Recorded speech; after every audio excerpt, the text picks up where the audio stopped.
Hey everybody, PC Outcast here, bringing you another episode in the Wintersun deity series. This time we're doing NAMIRA.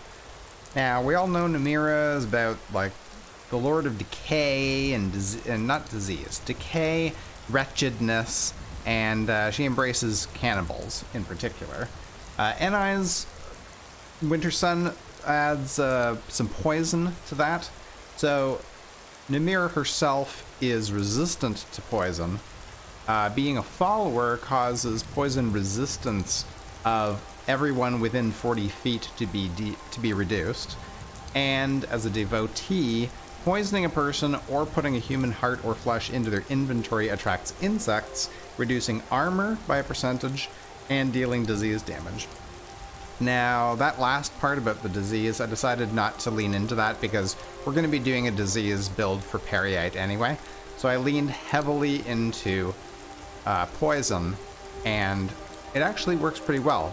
The poison, the resistance reduction works even on undead and stuff like that, so kind of cool. So let's take a look at the gear. You can see I'm wearing a recoloring of the Bosmer armor, and I've got the Woodvine dagger, which does 4 points of poison damage per second for 10 seconds and reduces enemy poison resistance by 50% for 30 seconds. My circlet reduces the cost of alteration and restoration spells, because those are the two schools that I'm using. My ring increases the duration of alteration and increases the potency, or the magnitude, of restoration spells. Same thing with my necklace. That does 65% and 32%, and the ring does 50 and 25%.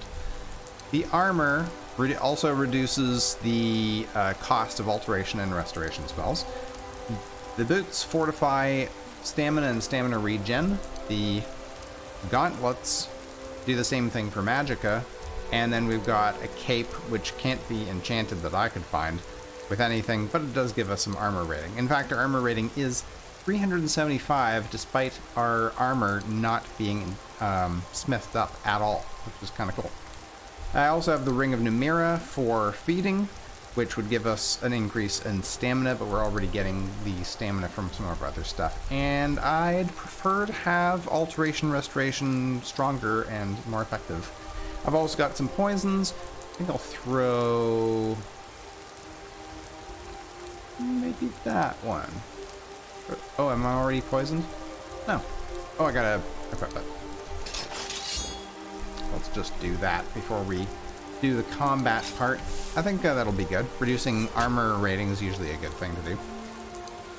And I think that's it. We also have some food. So I used the Forbidden Prey add-on for Hunterborn, and I would recommend just skipping it. It allows you to get the flesh from whatever, you know, humanoids, Bosmer, Nords, etc., etc. But it only makes, like, vanilla foods and things. And I have Apothecary, which actually makes the foods better than the vanilla version. You also need a whole bunch of other ingredients like carrots and stuff like that to make like, you know, Bosmer stew or whatever. It's also a little bit glitchy, especially because we've got the feeding from NAMIRA, and then there's also the feeding mechanic that's part of Imperious races as a Bosmer, and then there's the Hunterborn stuff. It gets a little bit glitchy, and you can kind of mess things up pretty badly. So I would personally just drop Forbidden Prey altogether. I've got some ingredients there, and that was one of the things that I didn't get any new alchemy ingredients from Forbidden Prey. Otherwise, it might have been pretty cool. I just used Druidcraft to turn bodies into, you know, standard stuff like for example, Whitecap is one of the things you get when you use Druidcraft on a body, and then you can just make various potions and stuff that way instead. And yes, you also get skulls, and I'm not sure what you do with them. So I never figured out what you're supposed to do with that. Also, humanoid fat, couldn't find a use for that either. So maybe I just didn't have the time to really delve into the Forbidden Prey add-on. Maybe I'm missing something really awesome, but if not, you can just safely drop that if you like. For perks, we've got pretty much everything in Alchemy, except for I didn't go with Advanced Lab because I'm using a portable alchemy thing. That means that my potions and poisons aren't quite as powerful, but it doesn't really matter anyway because I'm doing huge amounts of damage. And then I did the other stuff over here for making poisons last longer, or for more hits, and to cut through armor, and pure mixture and stuff like that. Also, always like using Witchmaster and Chemical Wetting for the extra bonuses to that. Sometimes you get some cool side effects. For Restoration, went pretty light, just Mastery, Dual Casting, Edgewalker to get to Respite, and Descending Light, and decided to do both points in Hallowed Burial, which helps with our poison against our Restoration spells, which are our poison spells are under Restoration, and this makes them more powerful against undead, which tend to be resistant to poisons anyway, so that helps a little bit with that. Alteration, same thing, tons of stuff. Got Wild Shrines. I picked up the Alteration and Restoration versions of that. Warlock's Dormant Arcana, I chose Magic Regeneration.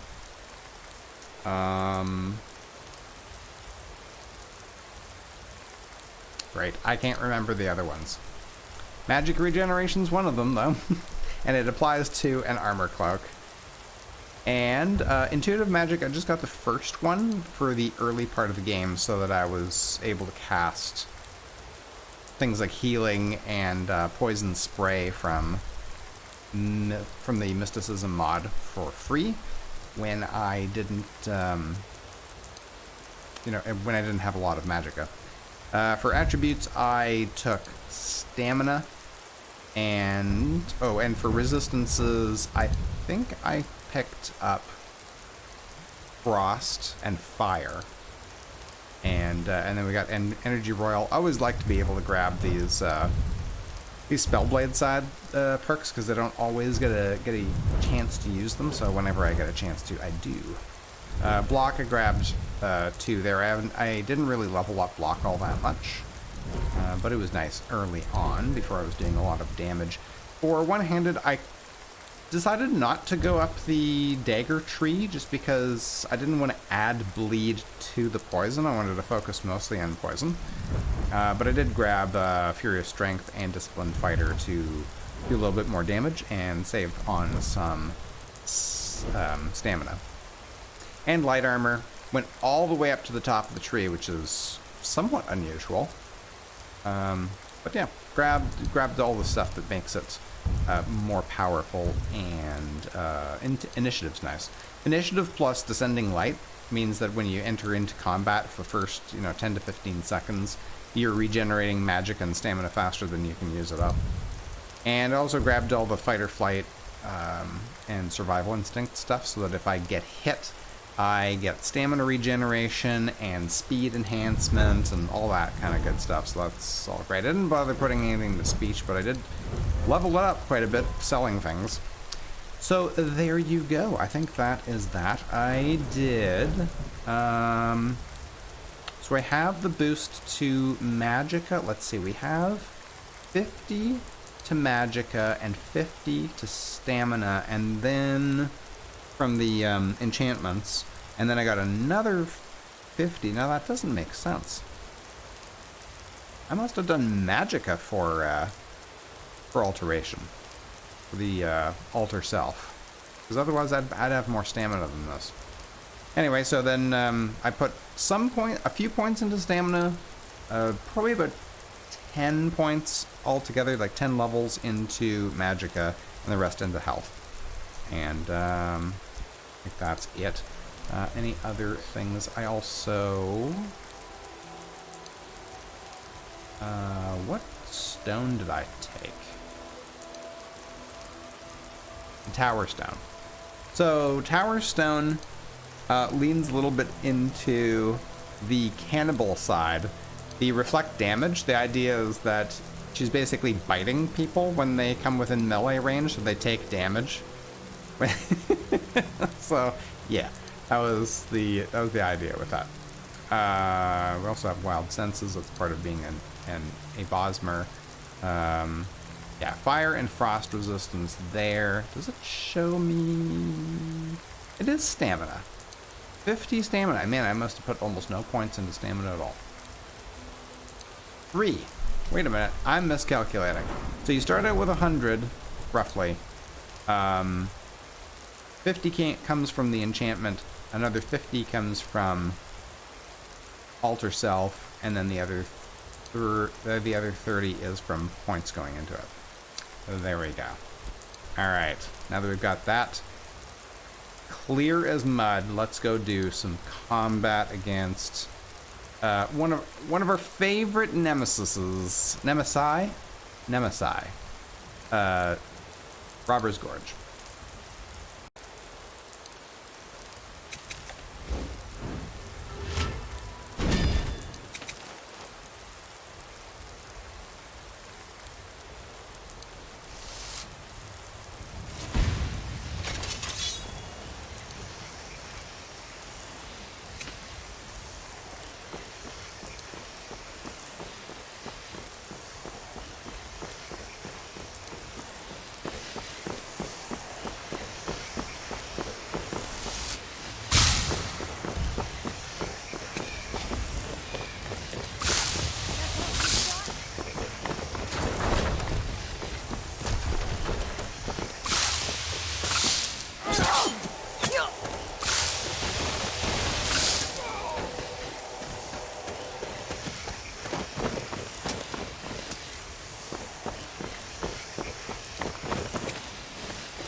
Get up!